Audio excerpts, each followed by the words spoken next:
Hello viewers, welcome to మనలా excellence YouTube channel. ఈరోజు మనం మాట్లాడుకోబోతున్న టాపిక్ మొత్తం కూడా కల్చరల్ ప్లేసెస్ అంటే సాంస్కృతిక యొక్క ప్రదేశాల గురించి అనమాట. ఈరోజు మనం మాట్లాడుకుంటున్నాం. అంటే గత 2 నుంచి 3 నెలల్లో ఈ యొక్క వార్తల్లో వచ్చినటువంటి సాంస్కృతికపరమైనటువంటి ఈ యొక్క స్థలాలు ఏమున్నాయి, ఎస్పెషల్లీ మనకి జనవరిలో, దాంతోపాటు డిసెంబర్లో ఇక్కడ మనం ఒక 5 అట్లాంటి ప్రదేశాలను తీసుకున్నాం. వార్తల్లో వచ్చినటువంటి కల్చరల్ ప్లేసెస్. సరే, మనకి ఇది ఆర్ట్ అండ్ కల్చర్ అంటే మనకి art and culture point of వ్యూలో మనం ఒకసారి మనకి సిలబస్ చూస్తే కనుక సిలబస్ మ్యాపింగ్ చూద్దాం ఒకసారి. Art and culture point of వ్యూలో మనకి యూపీఎస్సీలో మనకి జనరల్ స్టడీస్ పేపర్ 1 ఇక్కడ మనకి కరెంట్ అఫైర్స్లో యూజ్ అవుతుంది. అదే మనకి టీఎస్పీఎస్సీ గ్రూప్ 1లో మనకి పేపర్ 2లో మనకి సెక్షన్ 1లో history and culture of India ఉంది స్టూడెంట్స్. ఇందులో మనకి హిస్టరీ అండ్ కల్చర్ ఆఫ్ ఇండియాలో మనకి 3 phases of Indian freedom struggle ఉంది. 1885 to 1947 ఇక్కడ మనకి యూజ్ అవుతుంది. దాంతోపాటు మనకి హిస్టరీలో సెకండ్ యూనిట్లో మనకి మెడివియల్ హిస్టరీ ఉంది. మెడివియల్ హిస్టరీ పాయింట్ ఆఫ్ వ్యూలో కూడా మనకి ఆర్ట్ అండ్ కల్చర్ యూజ్ అవుతుంది. అలానే ఏపీపీఎస్సీ గ్రూప్ 1 మెయిన్స్, దాంతోపాటు గ్రూప్ 2 రాబోయే group 2 exam, SI mains exams కూడా యూజ్ అయ్యేటటువంటి టాపిక్ అనమాట ఇది. సరే, మరి ఈ వీడియోలో మనం మెయిన్గా డిస్కస్ చేయబోతున్న ప్రదేశాలు ఏంటి, ఈ యొక్క వార్తల్లో నిలిచినటువంటి 5 ప్రదేశాలు. అవేంటంటే నెంబర్ 1 ఆగ్రా ఫోర్ట్, దాని తర్వాత ఇండస్ వ్యాలీ సివిలైజేషన్కి సంబంధించినటువంటి దొలవీరా. ఓకే, దొలవీరాలో మనకి G20కి సంబంధించినటువంటి చాలా మీటింగులలో ఒక మీటింగ్ ఇప్పుడు మనకి దొలవీరాలో జరగబోతుంది. సో అలానే మనకి ఆగ్రా ఫోర్ట్కి సంబంధించి ఆగ్రా ఫోర్టులో ఒక మనకి ఛత్రపతి శివాజీ గారికి సంబంధించినటువంటి ఒక కార్యక్రమాన్ని మేము ఆగ్రా ఫోర్ట్లో చేస్తామంటే యొక్క సంబంధితమైనటువంటి ఆర్కియాలజికల్ సర్వే వాళ్ళు అనుమతించలేదని చెప్పేసి అది న్యూస్లో వచ్చింది. అలానే మనకి మొఘల్ గార్డెన్స్ యొక్క పేరు మార్చడం జరిగింది కాబట్టి అది న్యూస్లో ఉంది. అలానే మనకి మహారాష్ట్రలో ఉన్నటువంటి అజంతా ఎల్లోరా కేవ్స్, మనకి కోవిడ్ రీసెంట్గా మళ్ళీ కోవిడ్ పెరుగుతుంది, ఉధృతమవుతుందని చెప్పేసి మహారాష్ట్రలో అజంతా ఎల్లోరా కేవ్స్ని క్లోజ్ చేశారు పర్యాటకులకి. దాని తర్వాత మళ్ళీ వాటిని ఓపెన్ చేశారు. మరి ఆ సందర్భంలో క్లోజ్ చేశారు. మరి ఆ సందర్భంలో మహారాష్ట్ర గురించి మన యొక్క మహారాష్ట్రలో ఉన్నటువంటి కొన్ని కీలకమైనటువంటి యొక్క సాంస్కృతిక ప్రదేశాల గురించి మనం చూస్తామన్నమాట. అక్కడ మనకి Ajanta caves, Ellora caves, Elephanta caves, అలానే ఛత్రపతి శివాజీ టెర్మినల్, ఓకే, ఇలాంటివి చూస్తామన్నమాట. అండ్ ఫైనల్గా మనకి మాన్యుమెంట్ మిత్రా స్కీమ్, అసలు యొక్క మాన్యుమెంట్ మిత్రా స్కీమ్ ద్వారా మనం ప్రైవేటు వాళ్ళని ఏ విధంగా భాగస్వామ్యం చేయబోతున్నామో కూడా చూస్తాం. ఇది మనకి యొక్క ఈ వీడియోలో మనం డిస్కస్ చేసేటటువంటి అంశం స్టూడెంట్స్. సరే, మరి ఇక ఫస్ట్ చూసినట్టయితే కనుక ఆగ్రా ఫోర్ట్ చూద్దాం ఒకసారి. మనకి ఈ యొక్క ఆగ్రా ఫోర్ట్కి సంబంధించినటువంటి అంశం ఫస్ట్ మనకి ఇష్యూ, ఇది వార్తల్లో ఎందుకు ఉంది అంటే కనుక ఈ యొక్క కల్చరల్ ప్రోగ్రామ్స్కి ఈ యొక్క archaeological survey of India reject చేసింది ఒక కల్చరల్ ప్రోగ్రామ్కి. ఏ కల్చరల్ ప్రోగ్రామ్కి? ఈ యొక్క Chhatrapati Shivaji birth anniversary celebration కోసం అని చెప్పేసి వాళ్ళు పర్మిషన్ అడగడం, ఆర్కియాలజికల్ సర్వే ఆఫ్ ఇండియా వాళ్ళు యొక్క పర్మిషన్ ఇవ్వకపోవడం, దీన్ని వీళ్ళు ఢిల్లీ హైకోర్టులో సవాల్ చేయడం జరిగిందనమాట. ఇక్కడ మనకి ఇష్యూ ఇంపార్టెంట్ కాదు. ఏది ఇంపార్టెంట్ అంటే ఆగ్రా ఫోర్ట్ న్యూస్లో ఎందుకు నిలిచింది అన్న చాలా ఇంపార్టెంట్. మరి ఈ యొక్క ఆగ్రా ఫోర్ట్ సంబంధించినటువంటి బ్యాక్గ్రౌండ్ అనేది చాలా చాలా ఇంపార్టెంట్. వార్తల్లో ఎందుకు నిలిచింది అన్న దాంతో పాటు. సరే, మనకి ఇక్కడ ఆగ్రా ఫోర్ట్కి సంబంధించినటువంటి అంశం చూసినట్టయితే కనుక ఇది అక్బర్ టైంలో స్టార్ట్ అయింది యాక్చువల్గా ఆగ్రా ఫోర్ట్ని. దాని తర్వాత యొక్క 1565 అక్బర్ టైంలో అయిన తర్వాత అక్బర్ కొడుకు మనకి జహాంగీర్ తర్వాత షాజహాన్ టైంలో మనకి ఫోర్ట్ అనేది ఫినిష్ అయింది స్టూడెంట్స్. షాజహాన్ యొక్క కట్టడాలకు చాలా చాలా ఫేమస్ స్టూడెంట్స్, అందుకోసమే షాజహాన్కి ఒక నిక్ నేమ్ ఉంది స్టూడెంట్స్. షాజహాన్ కట్టడాలకు చాలా ఫేమస్ కాబట్టి షాజహాన్ని మనం ఒక నిక్ నేమ్తో పిలుస్తున్నాము. ఆ నిక్ నేమ్ ఏందో చెప్పండి మీరు. ఓకే, మరి ఇక ఆగ్రా ఫోర్ట్లో మనం యూజ్ చేసినటువంటి స్టోన్ పేరు ఏం పేరు? రెడ్ శాండ్ స్టోన్ అనమాట. ఇక రెడ్ శాండ్ స్టోన్ అనేది మనకి మెటామార్ఫిక్ రాక్స్. మీరు జాగ్రఫీలో రాక్స్ గురించి చదివి ఉన్నారు. Igneous rocks, metamorphic racks, sedimentary rocks అనేది. మెటామార్ఫిక్ రాక్స్ అనమాట. అంటే ఒక రాక్ అనేది ఒక రూపం నుంచి ఇంకో రూపంకి మారినట్టయితే దాన్ని మనం మెటామార్ఫిక్ రాక్ అంటారు అనమాట. ఇది మనకి రెడ్ శాండ్ స్టోన్తో నిర్మితమైంది. ఇది మనకి యమునా రివర్ బ్యాంక్లో యొక్క ఆగ్రా ఫోర్ట్ అనేది బిల్డ్ అయింది స్టూడెంట్స్. మరి దీని యొక్క ఇది మనకి మొఘల్ డినాసిటీలో ఇది మనకి మెయిన్ రోల్గా ప్లే చేసింది. ఎప్పటి వరకు అంటే 1638 వరకు కూడా మెయిన్ రోల్ని ప్లే చేయడం జరిగింది. 1638లో ఎప్పుడైతే కనుక క్యాపిటల్ని మనం ఆగ్రా నుంచి ఢిల్లీకి షిఫ్ట్ చేశాము, క్యాపిటల్ని ఆగ్రా నుంచి మనం ఢిల్లీ షిఫ్ట్ చేసామో అప్పుడు యొక్క ఆగ్రా యొక్క ప్రామినెన్స్, దాని యొక్క ప్రాముఖ్యత అనేది క్రమంగా కోల్పోతూ వచ్చిందనమాట. ఇంకో విషయం మనం గుర్తుపెట్టుకోవాలి, ఆగ్రా అనేది మనకి తాజ్మహల్ అంటే చాలా ప్రామినెంట్ ప్లేస్ అయినటువంటి తాజ్మహల్కి కూడా చాలా దగ్గరగా ఉన్నటువంటి ప్రదేశం. సరే, మరి యొక్క ఆగ్రా ఫోర్ట్ గురించి ఇంకొంత ప్రధానమైనటువంటి లక్షణాలు చూసినట్టయితే కనుక ఈ ఫోర్ట్కి 3 వైపులా కూడా మనకి యొక్క కందకం తవ్వి ఉంటుంది అనమాట. అంటే మనకి ఒక పిట్ అనేది తవ్వి ఉంటుంది అనమాట. అంటే ఒక పెద్ద గోళిలాగా శత్రువు నుంచి రక్షణ కల్పించుకోవడానికి. అలానే యొక్క కోట యొక్క ఈస్ట్ సైడ్ అనేది యమునా రివర్కి ఫేస్ అయి ఉంటుంది స్టూడెంట్స్. ఈ కోట అంటే ఆగ్రా ఫోర్ట్ లోపల మనకి చాలా అండర్ గ్రౌండ్ సెక్షన్స్ ఉన్నాయి. అలానే ఈ కోట మనకి కందకం అంటే మనకి 3 వైపులా కూడా ఒక పిట్స్ అంటే దీంతో తవ్వి ఉంది. దీనికి 4 గేట్వేస్ ఉన్నాయి, 4 ద్వారాలు ఉన్నాయి. వాటి యొక్క పేర్లు ఇవి మనకి ఇంపార్టెంట్ కొన్ని ఎగ్జామినేషన్ పాయింట్ ఆఫ్ వ్యూలో. కిసిరి gate, Amar Singh gate, Delhi gate, అలానే గజనీ గేట్ ఇవన్నమాట. ఈ 4 గేట్స్ మీరు అర్థం చేసుకోవచ్చు. అలానే మనకి ఈ యొక్క ఫోర్ట్ కాంప్లెక్స్ దీన్ని మనకి యునెస్కో వరల్డ్ హెరిటేజ్ సైట్ వాళ్ళు దీన్ని 1983లో యునెస్కో వరల్డ్ హెరిటేజ్ సైట్ అనేటువంటి గుర్తింపడం జరిగింది. అంటే యునెస్కో ప్రపంచ వారసత్వ సంపద అన్నటువంటి గుర్తింపుని ఇవ్వడం జరిగింది స్టూడెంట్స్. మరి ఇక్కడ మీరు ఇంకో ఆన్సర్ ట్రై చేయండి. యునెస్కో వాళ్ళు ఇప్పటివరకు మన భారతదేశంలో ఎన్ని ప్రదేశాలకి ఈ యొక్క ప్రపంచ వారసత్వ సంపదలు అన్నటువంటి గుర్తింపునిచ్చారో మీరు ఆన్సర్ చేయండి. ఎన్ని ప్రదేశాలకి? ఇది మనకి ఫస్ట్ ఆగ్రా ఫోర్ట్కి సంబంధించినటువంటి ఇన్ఫర్మేషన్ స్టూడెంట్స్. సరే, ఇప్పుడు మనం ఆగ్రా ఫోర్ట్ ఎందుకు డిస్కస్ చేస్తాం?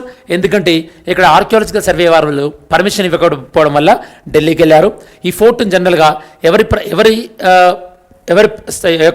ఎవరి సమయంలో స్టార్ట్ చేశారు? అక్బర్ సమయంలో స్టార్ట్ చేశారు, షాజహాన్ టైంలో ఫినిష్ అయింది. అలానే దీన్ని రెడ్ శాండ్ స్టోన్తో నిర్మించారు. దాంతోపాటు ఇది మనకి తర్వాత ఆగ్రా నుంచి ఢిల్లీ క్యాపిటల్ షిఫ్ట్ అయింది. అలానే ఆగ్రా ఫోర్ట్ 3 వైపులా కూడా మనకి యొక్క కందకం అంటే మనకి ఒక వెల్ అంటే పిట్ లాంటిది మనకి తవ్వారు. దాంతోపాటు మనకి ఇది 4 ద్వారాలు ఉన్నాయి. దీన్ని యునెస్కో వరల్డ్ హెరిటేజ్ సైట్గా కూడా గుర్తింపు చేయడం జరిగింది 1983లో. నెక్స్ట్ మనం డిస్కస్ చేయబోయేది ఏంటంటే ఇది మీరు ఇండస్ వ్యాలీ సివిలైజేషన్. ఈ యొక్క ఇండస్ వ్యాలీ సివిలైజేషన్లో చాలా ముఖ్యమైనటువంటి ప్రాంతం, ఆ ప్రాంతం ఏంటంటే దొలవీరా అనే దాని గురించి మనం డిస్కస్ చేయబోతున్నాం. రీసెంట్గా దొలవీరాని యునెస్కో వరల్డ్ హెరిటేజ్ సైట్గా కూడా గుర్తించారు. దాంతోపాటు మనం ఇండస్ వ్యాలీ సివిలైజేషన్లో ఎప్పుడు చదివినా కూడా దొలవీరా అనేది మనకి బాగా గుర్తుపెట్టుకోండి. అండర్ గ్రౌండ్ డ్రైనేజ్ సిస్టమ్ అంటే ఒక వాటర్ డ్రైనేజ్ సిస్టమ్కి చాలా పాపులర్ దొలవీరా అనేది. మరి ఈ సందర్భంలో ఒకసారి మరి దొలవీరా వార్తల్లో ఎందుకు నిలిచిందో చూద్దాం స్టూడెంట్స్. ఓకే, సరే. మినిస్ట్రీ ఆఫ్ టూరిజం, నేను మీకు ఇందాక చెప్పినట్టు మినిస్ట్రీ ఆఫ్ టూరిజం వీళ్ళు G20 గ్రూప్స్ యొక్క టూరిజం మీటింగ్ మనకి ఈసారి తెలుసు స్టూడెంట్స్. ఈసారి మన భారతదేశంలో G20 సమావేశం జరుగుతుంది కాబట్టి మరి G20 మీటింగ్ వాళ్ళకి సంబంధించినటువంటి టూరిజం పాయింట్ ఆఫ్ వ్యూలో ఆ మీటింగ్ని వీళ్ళు గుజరాత్లోని ఈ యొక్క దొలవీరాలో చేయబోతున్నారు. దొలవీరా అనేది మనకి రన్ ఆఫ్ కచ్ అనే ప్రాంతంలో ఉంది. ఆ రన్ ఆఫ్ కచ్ అనేది ఎక్కడ ఉందో నేను మీకు ఇప్పుడు మనం మ్యాప్లో కూడా చూద్దాం స్టూడెంట్స్. నెక్స్ట్ మరి దొలవీరా ఏ నాగరికతకు సంబంధించింది? నేను మీకు చెప్పినట్టు ఇండస్ వ్యాలీ నాగరికతకు సంబంధించింది. దాంతోపాటు లొకేషన్ ఎక్కడుంది మనకి? ఇది గుజరాత్లోని కచ్ డిస్టిక్లో ఉంది. మన భారతదేశంలో ఇండస్ వ్యాలీ సివిలైజేషన్లో ఏ ప్రాంతాలు అయితే మనకి బయటపడే తవ్వకాలలో ఆ బయటపడినటువంటి ప్రదేశాలలో చాలా అతిపెద్ద ప్రదేశం ఏంటంటే Dholavira. Okay, very important. Dholavira అనేది one of the largest sites. Of course కొన్ని సైంటిస్టులు మనకి రాఖీగర్ అని కూడా అది లార్జెస్ట్ సైట్ అంటున్నారు. డిస్ప్యూటెడ్ అనుకోండి, బట్ ఏదైనప్పటికీ కూడా మనకి ఇది ఓవరాల్గా అయితే కనుక ఫిఫ్త్ లార్జెస్ట్ సైట్ మనకి ఇది. ఓకే, నెక్స్ట్ ఇది మనకి మాన్సర్ దాంతోపాటు మన్హార్ అనేటటువంటి 2 సీజనల్ రివర్స్, ఈ యొక్క సీజన్లో ఉండేటటువంటి రివర్స్. ఇది మనకి ఎప్పుడు ఉండే రివర్స్ కాదు. ఈ 2 రివర్స్ మధ్యలో ఇది మనకి దొలవీరా ఉంది. దీన్ని యునెస్కో వరల్డ్ హెరిటేజ్ సైట్గా 2021లో దీనికి గుర్తింపు రావడం జరిగింది. అదే సమయంలో ఈ యొక్క కోట ఏదైతే ఉందో ఈ దొలవీరా అన్న ప్రాంతం ఏదైతే ఉందో ఇది మనకి వాల్డ్ సిటీ, దాంతోపాటు సిమెట్రీ అంటే ఇది ఒక నగరం లాగా ఉంటే కనుక ఇక్కడ ఒక శ్మశాన వాటిక కూడా ఉంది. ఈ నగరంలో మళ్ళీ మనకి ఈ యొక్క 2 ఉంటాయి అన్నమాట. ఒకటి కామన్ మ్యాన్ ఉండేది, దాంతోపాటు ఇంకొకటి ఈ యొక్క నోబుల్ పర్సన్స్ ఎవరైతే ఉంటారో వాళ్ళు ఉండడానికి అనమాట. అందుకోసం ఇక్కడ మనకి సిటీ లోపల ఫార్టిఫైడ్ క్యాసిల్ అంటే ఒక కోట లాంటిది ఉంది అని కూడా మనం చెప్పొచ్చు. దాంతోపాటు మనకి ఇక్కడ దొలవీరాలో ప్రముఖంగా మనకి బయటపడినటువంటి ప్రదేశాలు ఏంటంటే కనుక నేను మీకు ఇందాక చెప్పినట్టు వాటర్ మేనేజ్మెంట్, నీటి నిర్వహణ. దాంతోపాటు మనకి దొలవీరాలో మొత్తం ప్లేస్ మనకి 3 ప్రాంతాలుగా డివైడ్ అయింది. నార్మల్గా ఏ ఇండస్ వ్యాలీ సివిలైజేషన్ అయినా సరే కానీ మొత్తం ప్రదేశం అనేది 2 ప్రాంతాలుగా డివైడ్ అవుతుంది. మనకి 3 ప్రాంతాలుగా డివైడ్ అయింది సేమ్ ఒక దొలవీరా మాత్రమే. దాంతోపాటు ఇక్కడ డ్యామ్స్, ఓకే, ఆనకట్టలు, ఓకే, అలానే మనకి స్టేడియం, అలానే rock cut architecture very very important. రాయి నుండి కట్ అయినటువంటి ఆర్కిటెక్చర్. మీరు జనరల్గా ఇండస్ వ్యాలీ సివిలైజేషన్ ఎక్కడైనా సరే బంట్ బ్రిక్స్ అంటే ఈ యొక్క కాల్చినటువంటి ఇటుకల పేరు విని ఉంటారు. రాక్ కట్ ఆర్కిటెక్చర్ అనేది ఇక్కడ మనకి దొలవీరాలో బయటపడుతుంది స్టూడెంట్స్. దాంతోపాటు మనకి దొలవీరా ఎక్కడుందని చెప్పాము మనం, run of Kutch. Run of Kutch అనేది మనకి ఈ యొక్క బీహార్లోని పాకిస్తాన్కి బార్డర్గా ఉంటుంది మనకి రన్ ఆఫ్ కచ్ అనేది మనకి. ఈ రన్ ఆఫ్ కచ్ని మనం లిటిల్ రన్ అలానే గ్రేట్ రన్ అని కూడా అంటుంటాం. ఇది మనకి సాల్ట్ డెజర్ట్లో ఒక భాగం స్టూడెంట్స్. రన్ ఆఫ్ కచ్ ఇది మనకి సాల్టీ మార్షీ ల్యాండ్ అంటే ఇవి మనకి చిత్తడి నేలలు. ఎందులో పాటుగా థర్డ్ డిజర్ట్గా ఒక పార్ట్ అయినటువంటిది రన్ ఆఫ్ కచ్ అనేది మనకి. ఇది మనకి పాకిస్తాన్తోని బార్డర్గా కలిగినటువంటి ప్రాంతం యొక్క రన్ ఆఫ్ కచ్ అనేది. దాంతోపాటు మీకు ఐడియా ఉండాలి, నేను ఇంటర్నేషనల్ రిలేషన్స్ క్లాస్లో మీకు చెప్పాను, రన్ ఆఫ్ కచ్ ఈ ప్రాంతంలో మనకి ఇండియాకి పాకిస్తాన్కి మధ్యలో బార్డర్ డిస్ప్యూట్ ఉంది. పాకిస్తాన్ వాళ్ళు గ్రీన్ లైన్ అని తమ బార్డర్ అంటున్నారు, ఇండియా వాళ్ళు రెడ్ లైన్ తమ బార్డర్ అని అంటున్నారు. దాని గురించి మనం ఇదివరకు డిస్కస్ చేస్తాం. ఇది మనకి ఈ యొక్క దొలవీరా ప్రాంతం గురించి. సరే, మనం నెక్స్ట్ టాపిక్ వెళ్ళే కన్నా ముందు దొలవీరా టాపిక్ గురించి ఎందుకు వచ్చింది, G20 కంట్రీస్ వాటి యొక్క టూరిజం మీటింగ్ మనకి దొలవీరాలో నిర్వహించుకోబోతున్నాయి. ఈ దొలవీరా అనేది మనకి గుజరాత్లోని రన్ ఆఫ్ కచ్లో ఉంది. ఇది ఇండస్ వ్యాలీ సివిలైజేషన్లో ఒక పార్ట్. ఇండస్ వ్యాలీ సివిలైజేషన్లో 5th లార్జెస్ట్ సైట్. అలానే మనకి ఇది 2 రివర్స్ మధ్య ఉంది. ఏ రివర్స్ అని కూడా మనం డిస్కస్ చేసాం. దాంతోపాటు దొలవీరాలో యొక్క తవ్విన తర్వాత అక్కడ మనకి దొరికినటువంటి ఇంపార్టెంట్ ప్లేసెస్ కూడా మనం డిస్కస్ చేస్తాం. అలానే దొలవీరా అనేది మూడు ప్రదేశాలుగా డివైడ్ అయినటువంటి ఒకే ఒక ఇండస్ వ్యాలీ సివిలైజేషన్ సైట్ అని కూడా మనం మాట్లాడుకున్నాం. దాంతోపాటు రన్ ఆఫ్ కచ్ గురించి కూడా నేను మీకు చెప్పడం జరిగింది. ఇది స్టూడెంట్స్ రెండవది దొలవీరా. నెక్స్ట్ మూడవది మొఘల్ గార్డెన్స్. రాష్ట్రపతి భవనంలో ఉన్నటువంటి మొఘల్ గార్డెన్స్ వీటి యొక్క పేరు మార్చుతూ ఇటీవల కేంద్ర ప్రభుత్వం నిర్ణయం తీసుకోవడం జరిగింది. ఈ యొక్క మొఘల్ గార్డెన్స్ని ఏం పేరు మార్చారు, అమృత్ ఉద్యాయన్ అన్న పేరుతో మార్చడం జరిగింది. మరి ఈ సందర్భంలో అసలు మొఘల్ గార్డెన్స్ ఏ దగ్గర మనకు కనిపిస్తుంటాయి, అలానే మొఘల్ గార్డెన్స్ యొక్క మెయిన్ ఇంపార్టెంట్ ఫీచర్, ముఖ్య లక్షణం ఏందో చూద్దాం ఒకసారి. మొఘల్ గార్డెన్ అనేది మనకి ఇస్లామిక్ ఆర్కిటెక్చర్ స్టైల్ని రిప్రజెంట్ చేస్తుంది. మొఘల్ గార్డెన్స్ ప్రధానంగా మీకు ఎక్కడెక్కడ కనిపిస్తుంటుంది, తాజ్మహల్ లేదా ఆగ్రా ఫోర్ట్స్, హుమయూన్స్ టోంబ్, దాని తర్వాత రెడ్ ఫోర్ట్స్. ఇక్కడ మీకు మొఘల్ గార్డెన్ అనేది కనిపిస్తుంది స్టూడెంట్స్. మొఘల్ గార్డెన్లో జనరల్గా వీళ్ళు యూజ్ చేసేటువంటి స్ట్రక్చర్ ఏంటంటే చార్ బాగ్ స్టైల్. అంటే మొత్తం గార్డెన్ కూడా మనకి 4 ప్రాంతాలుగా డివైడ్ అయి ఉంటుందన్నమాట. ఈ 4 ప్రాంతాల మధ్యలో మనకి వాటర్ ఎప్పుడు కూడా రన్ అవుతుంటాయి అనమాట. దీన్ని మనం రన్నింగ్ వాటర్ అంటారు అనమాట. ఇది మనకి చార్ బాగ్ స్టైల్ వెరీ వెరీ ఇంపార్టెంట్.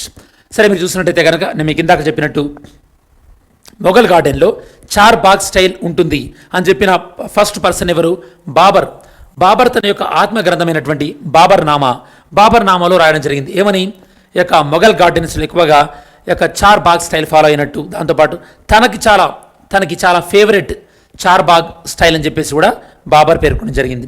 మీరు బాగా గుర్తుపెట్టుకుంటే కనుక బాబర్ మన భారత్ అంటే మనకి ఆసియా ఖండంలో యుద్ధాలు జరిగినప్పుడు ఎస్పెషల్లీ భారత్లో మొట్టమొదటిసారిగా గన్ పౌడర్ మొట్టమొదటిసారిగా వాడినటువంటి రాజు ఎవరంటే బాబర్ స్టూడెంట్స్. ఓకే, నెక్స్ట్ దాని తర్వాత మరి యొక్క రాష్ట్రపతి భవన్ మొఘల్ గార్డెన్స్ని ఏ విధంగా ఎవరు స్టార్ట్ చేశారు, ఎప్పుడైతే కనుక 1911లో మనకి ఏం జరిగింది, కోల్కతా నుంచి ఢిల్లీకి మనకి క్యాపిటల్ షిఫ్ట్ అయింది. ఆ క్యాపిటల్ షిఫ్ట్ అయిన తర్వాత ఢిల్లీలో రాయ్సేనా హిల్స్ పైన యొక్క క్యాపిటల్ కట్టమని చెప్పేసి ఎవరిని ఆర్కిటెక్చర్గా అపాయింట్ చేశారు, ఎడ్విన్ ల్యూటెన్స్ని మనకి అపాయింట్ చేయడం జరిగింది. ఎడ్విన్ ల్యూటెన్స్ ఏం చేశాడు, యూరోపియన్ ఆర్కిటెక్చర్ని అలానే ఇండియన్ ఆర్కిటెక్చర్ని రెండింటిని మిక్స్ చేస్తూ రాష్ట్రపతి భవన్ డిజైన్ చేస్తున్నటువంటి టైంలో ఇండియన్ స్టైల్లో అప్పటి వరకు ఉన్నటువంటి ఈ యొక్క చార్ బాగ్ గార్డెన్ స్టైల్ని తను తీసుకోవడం జరిగింది. దీనికి మెయిన్గా ఇన్స్పిరేషన్ ఏంటంటే కనుక గ్రేట్ మొఘల్స్ అని ఒక బుక్ ఉంది స్టూడెంట్స్. గ్రేట్ మొఘల్స్ ఈ బుక్ రాసింది కాన్స్టాన్స్ విలియర్స్ స్టౌట్. ఇతను ఈ బుక్ రాశాడు. ఈ బుక్లో ఈ యొక్క మొఘల్ గార్డెన్స్ ఈ స్టైల్ గురించి ఉండడం జరిగింది. దాన్ని ఎడ్వర్డ్ ల్యూటిన్స్ తను ఢిల్లీని క్యాపిటల్ని ఆర్కిటెక్చర్ చేసేటప్పుడు అతను దీన్ని మోడల్గా యూజ్ చేసుకోవడం జరిగింది. ఇది మనకి ఈ యొక్క మొఘల్ గార్డెన్స్ గురించి టాపిక్ అనమాట. ఏం డిస్కస్ చేస్తాం, మొఘల్ గార్డెన్స్ యొక్క పేరు ఏం మార్చారు, అలానే జనరల్గా మొఘల్ గార్డెన్స్ ఇలా మనకి ఎక్కడెక్కడ చూడవచ్చు మీరు, వీటి యొక్క మెయిన్ స్టైల్ ఏంది, చార్ బాగ్ స్టైల్. దాంతోపాటు ఇవి ఢిల్లీలో ఏ విధంగా వచ్చింది 1911లో క్యాపిటల్ షిఫ్ట్ అయిన తర్వాత ఎడ్విన్ ల్యూటిన్స్ ఈ యొక్క ఢిల్లీకి డిజైన్ చేసేటప్పుడు వీటిని తీసుకోవడం జరిగింది. దీనికి ఇన్స్పిరేషన్ బుక్ ఏంటో కూడా నేను మీకు చెప్పాను. ఇది మీకు 3వ స్టూడెంట్స్. 4వది ఇక్కడ మీరు చూడొచ్చు ఎల్లోరా కేవ్స్. ఎల్లోరా కేవ్స్ ఇప్పుడు మనం మాట్లాడుకోబోయేది మొత్తం కూడా మహారాష్ట్రకు సంబంధించినటువంటి మెయిన్గా మహారాష్ట్రకు సంబంధించినటువంటి ఆర్ట్ అండ్ ఆర్కిటెక్చర్ మరి యొక్క ఆర్ట్ అండ్ ఆర్కిటెక్చర్లో భాగంగా ఫస్ట్ ఎల్లోరా కేవ్స్ చూద్దాం స్టూడెంట్స్. దాని తర్వాత ఎలిఫెంటా కేవ్స్, అలానే అజంతా కేవ్స్ కూడా మనం చూద్దాం. ఎందుకు మాట్లాడుకుంటున్నాం ఇప్పుడు మహారాష్ట్రలో ఉన్నటువంటి Ajanta and Ellora caves Covid మళ్ళీ తిరిగి పెరుగుతున్నటువంటి సందర్భంలో మూసేసారి ప్రాంతాలన్నింటినీ. తర్వాత వీటిని సందర్శకుల కోసం ఓపెన్ చేయడం జరిగింది. మరి ఈ సందర్భంలో మీరు బాగుర్తు ఉంటే కనుక మీకు ఎల్లోరా కేవ్స్లో చాలా పాపులర్ ఏంటంటే కనుక కైలాష్ టెంపుల్ మీకు తెలిసి ఉంటుంది. ఈ కైలాష్ టెంపుల్ అనేది ఒక సింగిల్ రాక్, ఒకే రాయి నుంచి ఈ టెంపుల్ మొత్తాన్ని కూడా మలచడం జరిగిందనమాట. అప్పుడు ఎంత స్కిల్ ఉందో మీరు అర్థం చేసుకోవచ్చు స్టూడెంట్స్. సో ఎల్లోరా కేవ్స్, మరి యొక్క ఎల్లోరా కేవ్స్లో ఎన్నుంటాయి? మొత్తం 34 గుహలు ఉంటాయి ఎల్లోరా కేవ్స్. ఇందులో సర్వమతం అనమాట, వివిధ మతాలకు చెందిన గుహలన్నీ కూడా ఉంటాయి. మనకి హిందూ గుహలు 17 ఉంటాయి. అలానే మనకి బుద్ధిస్ట్ కేవ్స్ 12, జైన్ కేవ్స్ 5 ఉంటాయి అన్నమాట. ఓకే, ఇవి మనకి ఎల్లోరా కేవ్స్ సంబంధించినవి. ఇందులో ప్రధానంగా కైలాస టెంపుల్ కాంప్లెక్స్ అనేది చాలా చాలా పాపులర్ మనకి ఈ యొక్క ఎల్లోరా. మనకి ఎల్లోరా గుహలను మనకి 1983 వీటికి UNESCO world heritage sites UNESCO ప్రపంచ వారసత్వ సంపద అన్న గుర్తింపు రావడం జరిగింది ఎల్లోరా కేవ్స్. నెక్స్ట్ మనకి ఎలిఫెంటా కేవ్స్ మీరు చూసినట్టయితే కనుక ఎలిఫెంటా కేవ్స్ వీటిని ప్రధానంగా పోర్చుగీస్ వాళ్ళు వీటిని డిస్కవర్ చేయడం జరిగింది. ఇక్కడ ఎలిఫెంట్ బొమ్మలు ఎక్కువగా ఉండడం వల్ల వీటికి ఎలిఫెంటా కేవ్స్ అని నేమ్ ఇచ్చారనమాట. ఓకే, సరే, ఎలిఫెంటా కేవ్స్ ప్రధానంగా ఏ మతానికి సంబంధించింది? బుద్ధిజానికి సంబంధించింది అనమాట. మరి దీన్ని డిస్కవర్ చేసింది ఎవరు? పోర్చుగీస్ కాలనిస్ట్. ఇక్కడ ఎక్కువగా వీళ్ళు అబ్జర్వ్ చేసినటువంటి స్టాచ్యూస్ ఏంది? Elephant statues. ఇక్కడ మీకు ఒక క్వశ్చన్ స్టూడెంట్స్. సరే, మరి ఇలా వీళ్ళు ఎలిఫెంట్ స్టాచ్యూస్ కదా, మరి విజయనగర సామ్రాజ్యంలో ఎక్కువగా కనిపించేటటువంటి యానిమల్ ఏంటి? ఏంటి? ఏ జంతువు వాళ్ళ యొక్క ఆర్కిటెక్చర్లో ఎక్కువగా కనిపిస్తుంది? ఆన్సర్ చేయండి స్టూడెంట్స్. మరి ఎలిఫెంటా కేవ్స్లో 7 కేవ్స్ ఉంటాయి. ఇది సుమారుగా 5 నుంచి 8వ సెంచరీ, 5th to 8th సెంచరీకి సంబంధించింది. వీళ్ళకి యునెస్కో వరల్డ్ హెరిటేజ్ సైట్గా 1987లో గుర్తింపు రావడం జరిగింది ఎలిఫెంటా కేవ్స్. నెక్స్ట్ మనకి ఈ యొక్క అజంతా కేవ్స్ మనకి 2nd సెంచరీ నుంచి 650 AD. ఇది చాలా పురాతనమైన అనమాట అజంతా కేవ్స్. ఇక్కడ సుమారుగా మనకి 30 రాకెట్ కేవ్స్ ఉన్నాయి. అలానే మ్యూరల్స్ అంటే అక్కడ రాయి పైన యొక్క చిత్రాలు పెయింటింగ్స్ కూడా ఉన్నాయన్నమాట. ఇది ప్రధానంగా బుద్ధిజానికి సంబంధించింది. ఇక్కడ బుద్ధునికి సంబంధించినటువంటి జాతక కథలు కూడా వేయడం జరిగింది స్టూడెంట్స్. దీన్ని వరల్డ్ హెరిటేజ్ సైట్గా 1983లో గుర్తించడం జరిగింది. ఇది మనకి అజంతా కేవ్స్ ఇదన్నమాట మనకి. సో ఇప్పుడు మనం ఏం డిస్కస్ చేసాం? ఇంకా అజంతా కేవ్స్ అయిపోయింది కదా. మహారాష్ట్రలో ఇంకోటి మనం డిస్కస్ చేయబోతున్నాం, ఛత్రపతి శివాజీ టెర్మినల్. ఇది కూడా మనకి మహారాష్ట్రలో one more heritage site, Chhatrapati Shivaji terminal. దీన్ని యునెస్కో వరల్డ్ హెరిటేజ్ సైట్ వాళ్ళు 2004లో గుర్తించారు. దీన్ని ఇంతకుముందు విక్టోరియా టెర్మినస్ అనేవాళ్ళు. ఇది మనకి విక్టోరియా గోతిక్ రివైవల్ ఆర్కిటెక్చర్ అంటే విక్టోరియన్ గోతిక్ ఆర్కిటెక్చర్లో ఉంది. విక్టోరియన్ గోతిక్ ఆర్కిటెక్చర్ అంటే ఇలా అనమాట. లైక్ ఇక్కడ మనకి నిలువుగా కనిపిస్తున్నాయి కదా, ఇలాంటి స్ట్రక్చర్స్ ఉంటే మనం దీన్ని విక్టోరియన్ గోతిక్ అంటారు అనమాట. ఓకే, నెక్స్ట్ ఇంకా మహారాష్ట్రలో ఇంకో ఆర్కిటెక్చర్ ఏంటంటే ఇది మనకి Victorian Gothic and art deco అనమాట.